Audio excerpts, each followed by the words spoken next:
Hey there. Somewhere, someone is watching you. It's something I've learned over time, and it's a good thing. Well, every time I say something is good, a part of my brain thinks nothing is good or bad. It's the thinking that makes it so. But someone is watching you somewhere, and you don't even know it. Not because you're famous, not because you're perfect, but because you have survived something. This is day 29 of the Grief and Joy Daily. Friends, yes, I'm back home, my home for now. And this is the Grief and Joy Daily where we tell the truth about grief and still make room for joy. It's March 1st, Women's History Month. And when I think about Women's History Month, I don't always think of the past. There are some great groundbreaking women, obviously, from on the continent where I am in the United States, just globally, wherever. But I also think of women who endured. So not just the Harriet Tubmans, I shouldn't use the word just. So not Harriet Tubman or even Michelle Obama or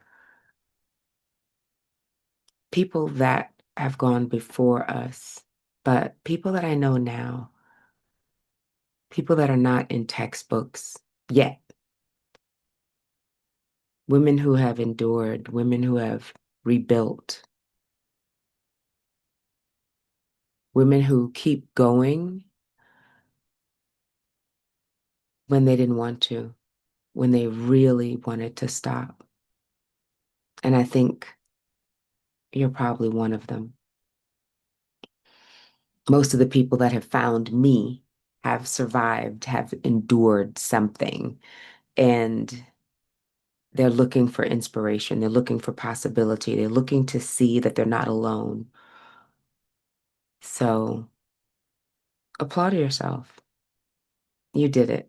I don't know what it is. I don't know how you did it, but the fact that you're here and listening to me means you did it. You're still here.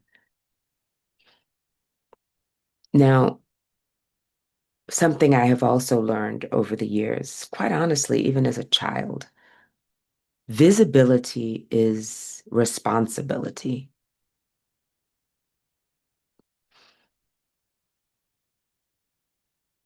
I think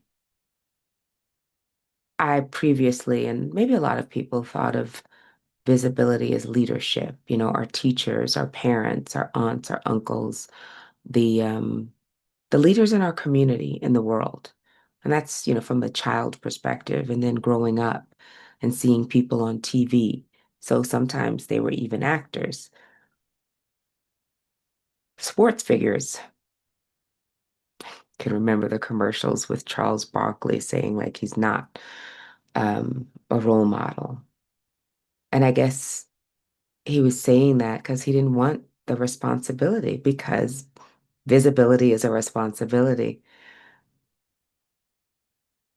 Leadership doesn't have to be someone famous, though. It really can be um, getting out of bed when you didn't want to, going to therapy, choosing not to react, like choosing to stay silent, building something from scratch, starting again. When you choose healing, when you choose joy,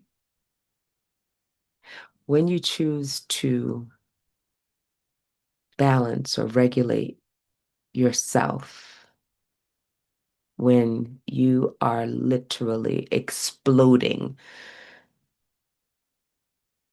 or dying on the inside, someone notices you are evidence that survival is possible.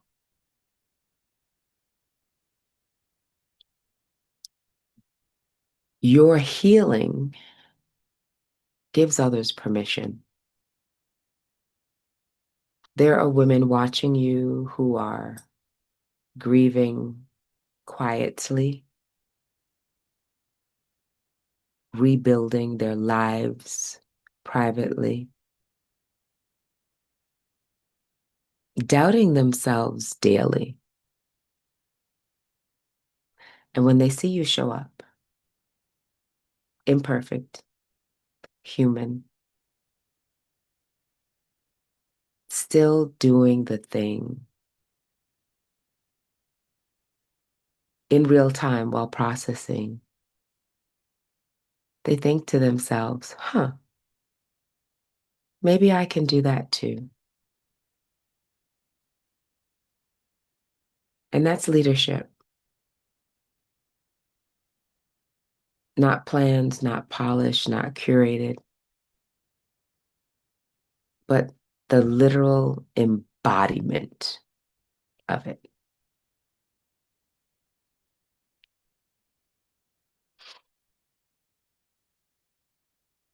Ooh. And where I am right now, this last point that I feel is really important. You don't have to be perfect to be powerful. Women are often taught to be strong, to be silent, to be resilient, to be pleasing, to be agreeable, to smile.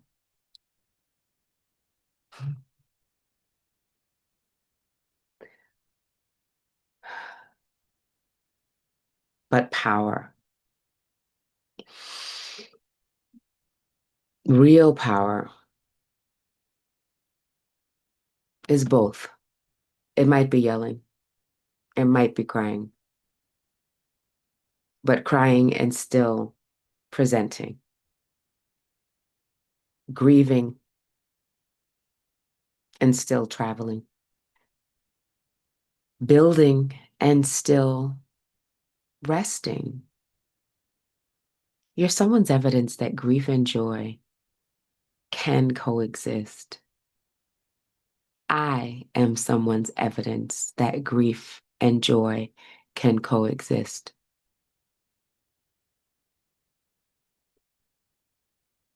Who might be watching you quietly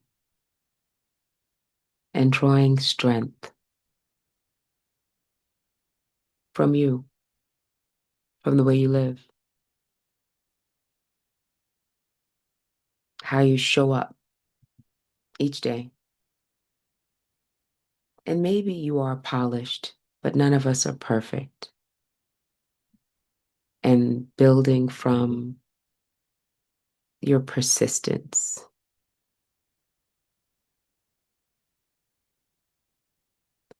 Yeah,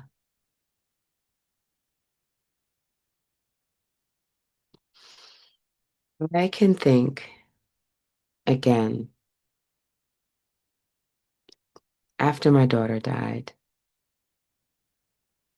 and I'd been living on that block in Manhattan for many years, in Washington Heights. And I knew a number of my neighbors, and there were still a number of them that I didn't know. And I'm thinking, ooh, I'm thinking of one particular woman who stopped me to speak to me, to share her condolences, and to talk about how proud she was,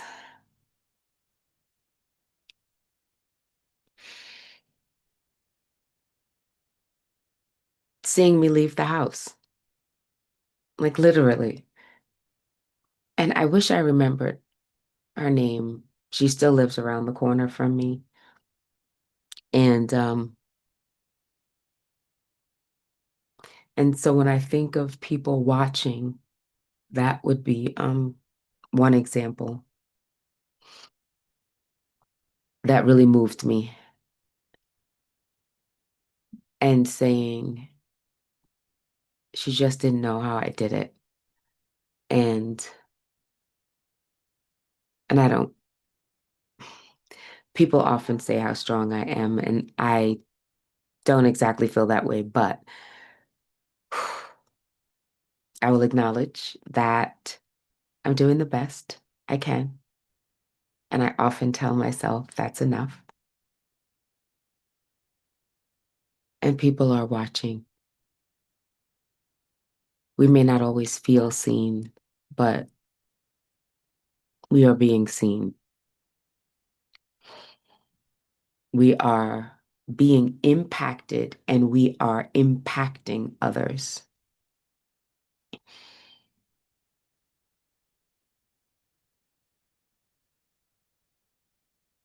You do not have to be extraordinary to be powerful, to be a leader,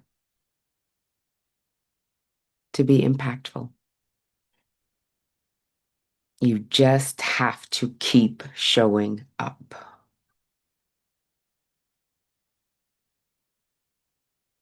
Hmm. Okay, the cards. What do we have today? 52 Weeks in Joy, deck one, and card 27 for day 29 is, can you see the little, there we go. Find joy in, find joy in everything you do. Find joy in everything you choose to do. Every job, every relationship, home. It's your responsibility to love it or change it. Chuck Palahniuk. I may have butchered the last name. I'll read it again though. Find joy in everything you choose to do, every job, relationship, home. It's your relationship to love it or change it. Chuck Palahniuk. Look at how you spend your time, what things you do on a regular basis that do not bring you joy. How can you make shifts to have more time and space to experience joy?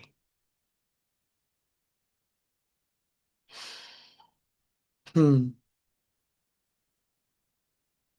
Wow. And people are watching as you do that as well.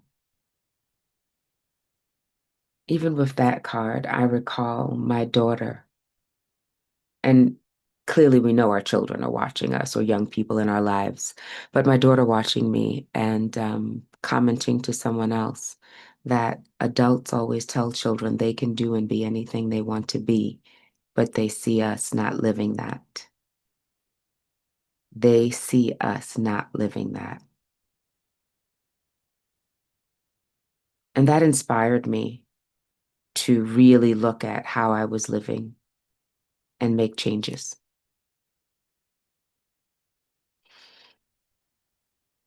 Thank you for practicing joy with me. If anything I've said resonated with you, the links are in the description.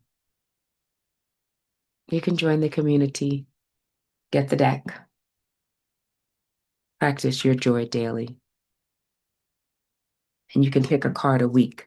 We're doing a card a day, but 52 weeks in joy, I often think of choosing a card and looking at that reflection, the journaling prompt, and deciding what you'll work on, how you'll work on it, and how you'll embody it with yourself or with others, with friends. But please remember joy is your birthright and transformation is possible. I'll see you tomorrow.